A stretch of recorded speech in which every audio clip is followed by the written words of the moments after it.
प्रभु यीशु मसीह के पवित्र नाम में आप सबको शांति मिले। आज का हमारा विषय है अनिश्चितता में परमेश्वर पर भरोसा रखना और हमारा मुख्य पद नीति वचन 3 का 5 से 6 है। अपनी समझ पर भरोसा न रखो, परंतु अपने पूरे मन से यहोवा पर भरोसा रखो। उसी को अपने सब कामों में पहचानो, तब वो तेरे मार्गों को सीधा करेगा। जब हम नहीं समझते, तब भी उसके मार्ग पर भरोसा रखें। हम एक ऐसी दुनिया में रहते हैं जहां अनिश्चितताएं हमेशा मौजूद रहती हैं। कभी कभी हमें समझ नहीं आता कि हमारे जीवन में क्या हो रहा है या परमेश्वर हमें किस मार्ग पर ले जा रहा है। हम सोचते हैं कि हम सब कुछ जानते हैं, सब कुछ समझते हैं, लेकिन सच्चाई यह है कि हमारा ज्ञान बहुत सीमित है। हमारी अपनी समझ हमें अक्सर भ्रमित कर सकती है और हमें गलत दिशा में ले जा सकती है। नीति वचन 3 का 5 हमें स्पष्ट रूप से बताता है, अपनी समझ पर भरोसा न रखो। इसका क्या मतलब है? इसका मतलब है कि जब परिस्थितियां अस्पष्ट हो, जब भविष्य अनिश्चित हो या जब चीजें हमारी अपेक्षा के अनुरूप न हो, तब भी हमें अपनी सीमित मानवीय समझ पर निर्भर नहीं रहना चाहिए। हमें यह स्वीकार करना चाहिए कि परमेश्वर का ज्ञान हमसे कहीं ज्यादा है और उसके तरीके हमारी सोच से परे हैं। उदाहरण के लिए, जब अब्राहम को परमेश्वर ने अपने देश और अपने परिवार को छोड़कर एक अनजान भूमि पर जाने को कहा, तो क्या उसे सब कुछ समझ में आया होगा? नहीं, उसे नहीं आया होगा। लेकिन उसने परमेश्वर पर भरोसा किया और परमेश्वर ने उसके मार्गों को सीधा किया। अपने पूरे मन से यहोवा पर भरोसा रखो। पद का दूसरा भाग कहता है, परंतु अपने पूरे मन से यहोवा पर भरोसा रखो। यह सिर्फ एक आंशिक विश्वास नहीं है, बल्कि एक पूरा और अटूट विश्वास है।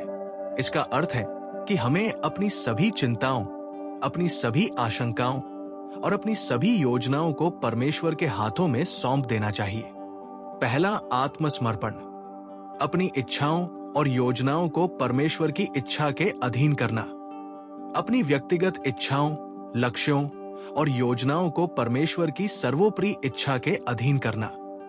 ये केवल एक विचार नहीं, बल्कि एक सक्रिय चुनाव है कि हम अपने जीवन की बागडोर स्वयं चलाने की कोशिश न करें, बल्कि ये विश्वास करें कि परमेश्वर का मार्ग हमारे लिए सबसे अच्छा है।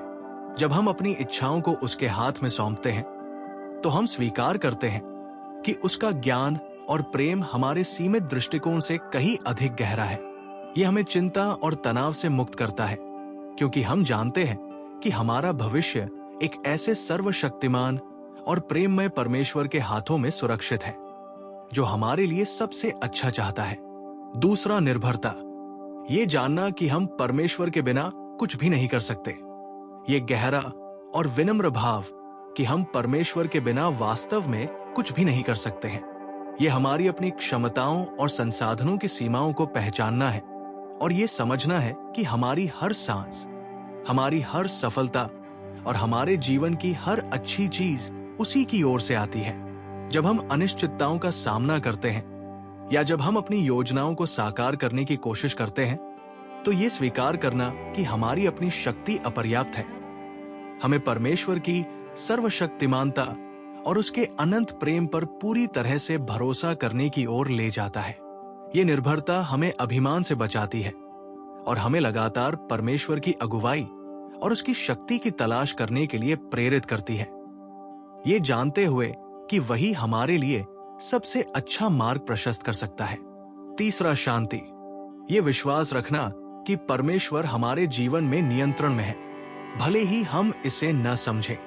जब हमारे जीवन में अप्रत्याशित घटनाएं घटती हैं या परिस्थितियां हमारी समझ से बाहर हो जाती हैं, तब भी शांति का अनुभव करना संभव है।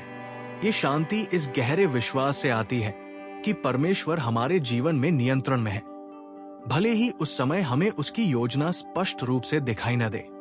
ये हमें ये समझने में मदद करता है कि हमारी सीमित मानवीय समझ के बावजूद एक उच्च शक्ति है जो सब कुछ संभाल रही है और वो हमेशा हमारे भले के लिए काम करती है।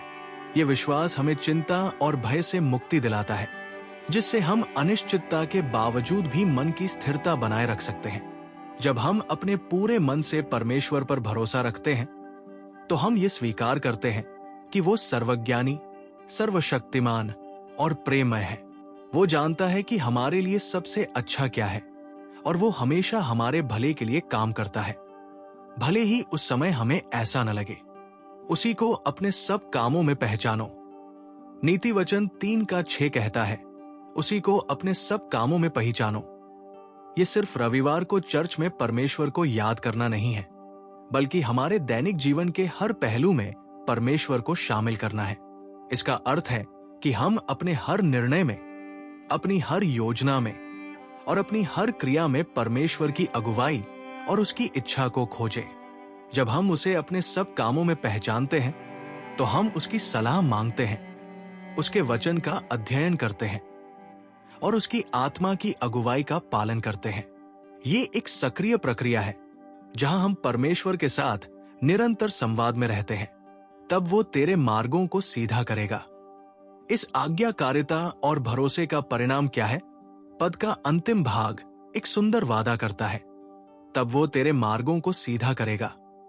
परमेश्वर हमें यह वादा करता है कि जब हम उस पर भरोसा रखेंगे और उसे अपने जीवन में प्राथमिकता देंगे, तो वो हमारे रास्ते साफ करेगा, हमें सही दिशा दिखाएगा और हमें उस उद्देश्य तक पहुंचाएगा जिसके लिए उसने हमें बनाया है।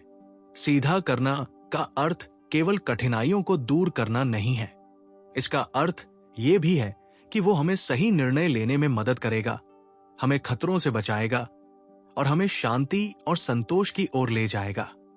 जब हम अनिश्चितता का सामना करते हैं, जब हम नहीं समझते कि चीजें क्यों हो रही हैं, तो आइए हम अपनी समझ पर भरोसा न रखें। इसके बजाय हम अपने पूरे मन से यहोवा पर भरोसा रखें। आइए हम उसे अपने सब कामों में पहचानें और जब हम ऐसा करेंगे तो हम विश्वास कर सकते हैं कि वो हमारे मार्गों को सीधा करेगा। अगर आपने इस संदेश से आत्मिक आशीष पाई है तो हमारे चैनल को सब्सक्राइब जरूर करें। हम हर दिन आपके लिए बाइबल आधारित आत्मिक संदेश लाते हैं। आपका एक सब्सक्रिप्शन हमें और लोगों तक परमेश्वर का वचन पहुंचाने में मदद करेगा। धन्यवाद। परमेश्वर आपको आशीष दे।